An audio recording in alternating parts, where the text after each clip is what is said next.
Welcome back, my lovely students. This is your mentor Priya ma'am, and I want to tell you today that today's session is very important for you because I'm going to continue the parts of speech which I have already uploaded one video, and I have covered only two parts of speech. So today, let me once again revise the parts of speech. So what are the 8 parts of speech? Who are new can see over here, can watch the video and can understand. आप समझ सकते हो मैं parts of speech के बारे में आज बता रही हूँ और ये मेरा पार्ट्स ऑफ स्पीच को लेकर पार्ट 2 है. ठीक है, तो मैंने आपको पहले ही बताया था कि there are 8 part of speech, 8 parts of speech होते हैं. तो जल्दी जल्दी मैं सबका नाम लिख लेती हूँ वहाँ पे. Number 1 is noun, number 2 is pronoun, number 3 is verb, number 4 is adjective, number 5 is adverb, number 6 is preposition, number 7 is conjunctions, and number 8 is interjection.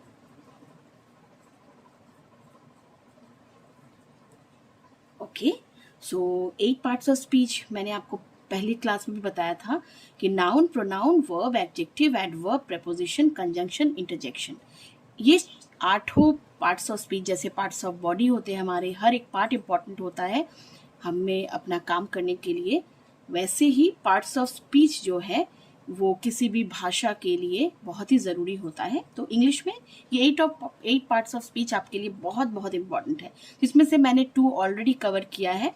इसके लिए आप मेरा parts of speech part 1 video देखिए. एक बार फिर से रिवाइज करवा दूं. Noun means name of any person, place, animal और thing. Pronoun means the word that is used in place of a noun. Okay, now let's come to point number 3. What is that? That is verb. Verb means क्रिया. क्रिया मतलब काम. But आज मैं आपको बहुत ही important बात बताने वाली हूँ कि काम या वर्ब या क्रिया का मतलब केवल एक्शन नहीं होता. इसमें 3 चीजें आती हैं, तो please try to note down. Being, having means possession, and doing are called verb. Being मतलब खुद कुछ होना, having मतलब अपने पास कुछ रहना, और doing मतलब action words. ठीक है, छोटे बच्चे केवल action words करके ही verb को करते हैं कि कोई काम करना. ठीक है, जैसे I go to school, I eat my tiffin, ये सारी चीजें हैं जो वर्ब है.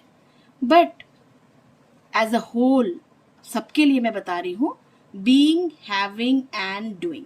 इसका मतलब मैं एक एक करके आपको एग्जाम्पल्स देती हूँ. ठीक है, so number 1 example is about being.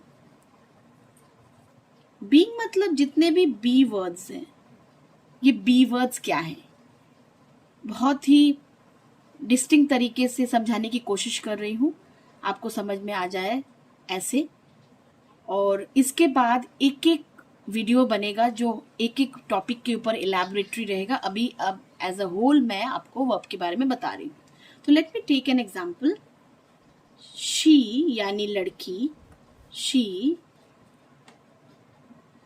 Is a doctor.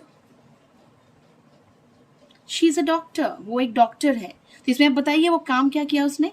तो समझ में आया, वर्ब का मतलब ऑलवेज काम नहीं होता. तो यहाँ पे जो ये इज वर्ड है ये वो खुद है, वो खुद डॉक्टर है. तो बीइंग का मतलब शी इज अ डॉक्टर. तो यहाँ पे इज ले लेंगे हम बीइंग वर्ड, ठीक है, ये भी वर्ब हो गया। दूसरा एग्जाम्पल देखिए, हैविंग, कोई चीज हमारे पास है, जैसे मैं लेती हूं ही यानी लड़का, हैज अ कार, ठीक है, ही हैज अ कार, उसके पास गाड़ी है। यहाँ पे भी उसने कोई काम तो नहीं किया, no action verb, but has जो है उसके पास है, तो ये हैज बताता है दिस इज योर वर्ब। तो don't get confused when you can not find any action words in a sentence कि वर्ब मैं कहाँ से ढूंढूं, यहाँ तो कुछ काम ही नहीं है। तो ये जो इज, हैज, ये सब जो चीजें हैं ये सब भी वर्ब कहलाते हैं। Last number 3, doing. अब तो आया असली वाला वर्ब, ठीक है, डूइंग। एग्जाम्पल लीजिए, आई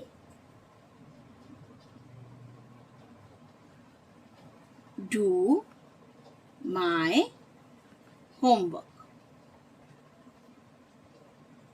आई डू माई होमवर्क, ठीक है, मैं अपना होमवर्क करती हूँ या करता हूँ। ये जो डू वर्ड है ये डूइंग हो गया, एक्शन हो गया। चलिए और एग्जाम्पल लेते हैं, the cow grazes in the field, cow field में घास खाती है। घास मैंने नहीं लिखा है, ग्रेजेस का मतलब ही घास खाती है, तो ये जो ग्रेजेस वर्ड है क्योंकि ये एक्शन कर रही है काउ, तो ये हो गया एक्शन वर्ड्स। तो I think, I hope it is clear, आपको बहुत ही क्लियर हो गया होगा कि बीइंग, हैविंग एंड डूइंग को हम वर्ब बोलते हैं। बीइंग का मतलब शी इज अ डॉक्टर या he is a student. Having का मतलब यहां मैंने लिखा है ही हैज अ कार, आप लिख सकते हैं शी हैज लॉन्ग हेयर, उसके लंबे बाल हैं। और डूइंग का मतलब आई डू माई होमवर्क या फिर she eats her dinner at 9 o'clock, ठीक है। So these are something all about action verbs being and having also. Now coming to point number 4, that is adjective यानी विशेषण, ठीक है। So the word that qualifies the noun or pronoun, या फिर simple language में ले, the word that says something about a noun or pronoun is called an adjective. जो word, जो शब्द किसी नाउन या प्रोनाउन के बारे में कुछ बताता है उसको हम लोग क्या बोलते हैं? We call it adjective.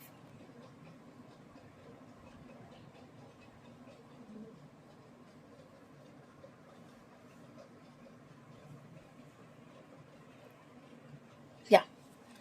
So what's an example of adjective? Adjective example is I have a lovely dress. यहाँ पे I have a lovely dress का मतलब मेरे पास एक बहुत ही प्यारी सी ड्रेस है। ड्रेस हो गया आपका नाउन। इस नाउन के बारे में मैंने क्या बताया? कैसा है dress? Lovely. So this lovely is the adjective because it is saying something about a noun dress. Okay? And the next one is she loves chocolate ice cream. She loves chocolate ice cream. उसे chocolate ice cream पसंद है। तो ice cream ये noun हो गया, और उसके बारे में मैंने क्या बताया, ये कोई चीज होगी जिसके बारे में क्या बताया, कैसी, कौन सा फ्लेवर, चॉकलेट। तो ये हो गया हमारा adjective. Is it clear students? Okay, ये नंबर्स के लिए भी हो सकता है, जो मैं इलेबोरेटली बाद में बताऊंगी, बट एक एग्जाम्पल बनता है तो मैं बता देती हूं। There are 30 students. स्टूडेंट्स हो गया नाउन, इसके बारे में मैं क्या बता रही हूँ, कितने स्टूडेंट्स हैं, 30 स्टूडेंट्स, तो 30 यानी नंबर हो गया adjective. I hope it is clear to you. Now I have completed noun, pronoun, verb, adjective. Now it is the time for the fifth one, that is adverb. Okay? What is adverb?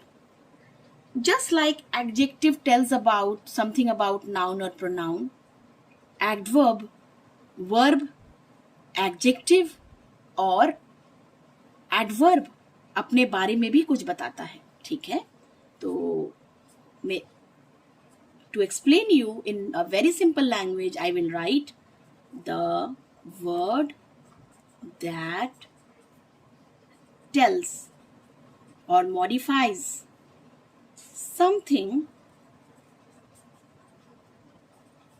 about a verb, an adjective or an adverb. The word that tells about something about a verb, an adjective or an adverb is called adverb. यानी जो word, जो शब्द किसी verb के काम के बारे में कुछ बताता है कि काम कैसे हो रहा है, कहाँ हो रहा है, कब हो रहा है, एडजेक्टिव के बारे में बताता है और एडवर्ब के बारे में भी बताता है, तो उसको मैं बोलती हूँ या हम सब बोलते हैं एडवर्ब। ठीक है, सो कंफ्यूजिंग लग रहा है ना? ठीक है, कोई बात नहीं। अभी एक एग्जाम्पल देते हैं आपको, हर एक बार के लिए एग्जाम्पल दूंगी, वर्ब के लिए एग्जाम्पल दूंगी, एडजेक्टिव के लिए दूंगी और एडवर्ब के लिए दूंगी, तो it will be more clear. Okay, so let me give you example. सबसे पहले वर्ब के लिए, she writes neatly. She writes neatly. Verb क्या है? This is the verb, V मतलब वर्ब। कैसे लिखती है? नीटली लिखती है, तो यहाँ पे जो नीटली है वो हो गया मेरा एडवर्ब। नेक्स्ट में चले आते हैं।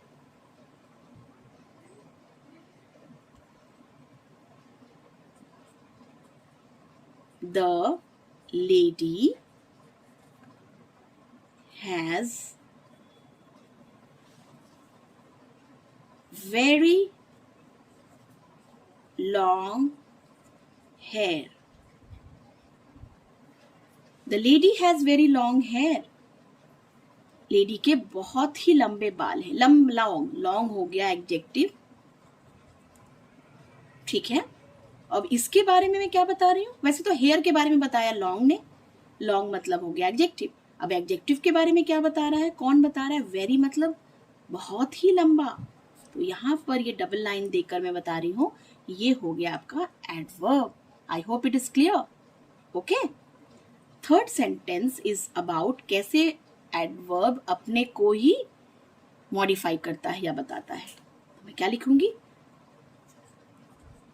He walks very fast. Walks तो हो गया आपका वर्ब, वॉक कैसे करता है? फास्ट हो गया एडवर्ब। बट एडवर्ब के बारे में क्या बता रहे हैं? वेरी, यानी बहुत ज्यादा। तो ये एडवर्ब के बारे में बता रहे हैं वेरी, तो यहाँ पे वेरी हो गया एक और एडवर्ब।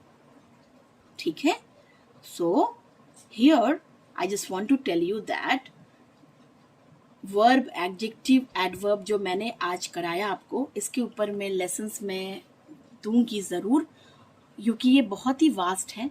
ये जस्ट मैंने आपको एक हिंट दिया है क्योंकि मैं आपको 8 पार्ट्स ऑफ स्पीच करा रही हूँ। ये 8 ऑफ पार्ट्स ऑफ स्पीच बहुत ही क्रूशियल है कोई भी सेंटेंस कंस्ट्रक्ट करने के लिए। जब मैं आपको और भी अच्छे तरीके से अलग अलग वीडियोस में बताऊंगी तो इट विल बी क्लियरर।